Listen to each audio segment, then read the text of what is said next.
Kembali lagi di channel seputar olahraga. Kali ini kami akan membawakan berita terhangat, terpopuler dan teraktual.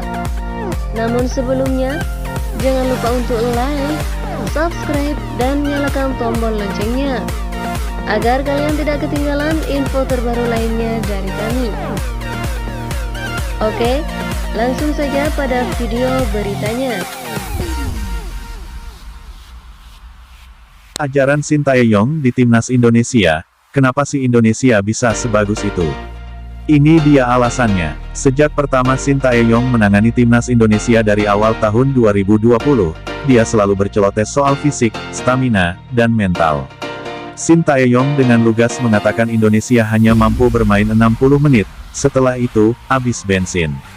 Kemudian, pelatih asal Korea Selatan itu menyebutkan pemain Indonesia memiliki postur yang tidak begitu jangkung.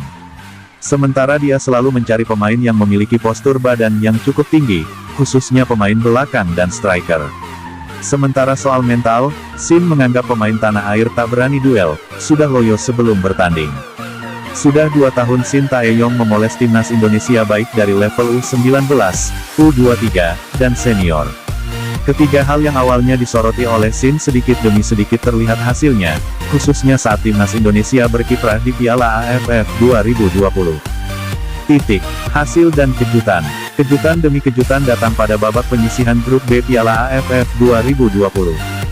Timnas Indonesia yang awalnya diremehkan, keluar sebagai juara grup, di atas tim terkuat yakni Vietnam. Kejutan pertama datang lewat hasil imbang 0-0 kontra Vietnam.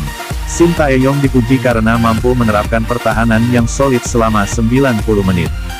Hebatnya, Vietnam hanya mampu membuat sepakan mengarah ke gawang dari 21 percobaan yang mereka buat. Angka tersebut tentu memperlihatkan betapa kuatnya pertahanan racikan Sintayong. Kemudian kemenangan besar Indonesia 4-1 atas Malaysia yang sekaligus meloloskan Indonesia ke semifinal Piala AFF 2020 sebagai juara grup. Dinilai agresif. Permainan Timnas Indonesia di bawah pelatih Sintayong menunjukkan agresivitas tinggi. Skuad Garuda dipaksa bermain dengan garis pressing cukup tinggi. Indonesia bermain agresif, kami tidak bisa meremehkan mereka. Kami akan mencoba menampilkan yang terbaik sebagai tim, kata pelatih Singapura, Tatsuma Yoshida, jelang leg pertama Singapura vs Indonesia, Selasa, tanggal 21 Desember tahun 2021.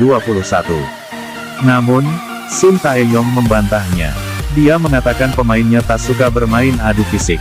Saya tidak menilai kami agresif seperti yang dikatakan di media sosial, kata Sin, usai laga Singapura vs Indonesia, Rabu, tanggal 22 Desember tahun 2021.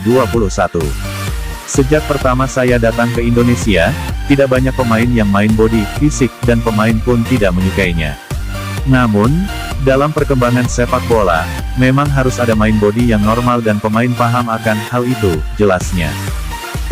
Keras, tapi bukan kasar. Ajaran Sintayong yang selalu menginginkan pemainnya kuat fisik, stamina, dan mental, bukan berarti harus kasar.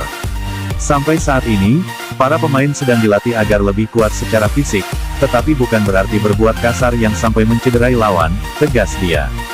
Di sisi lain, Sintayong sempat terlihat murka kepada wasit ketika pemainnya dilanggar atau dijatuhkan lawan. Namun, usai laga Sin memaklumi semua keputusan wasit kendati sejatinya merugikan Timnas Indonesia. Namun, jika wasit memang membuat keputusan yang salah di lapangan, kita tetap harus menghargainya, kata Sin ketika ditanya soal keputusan wasit yang tak memberikan penalti usai Ricky Kambuaya dilanggar di kotak penalti lawan, Rabu, tanggal 22 Desember tahun 2021.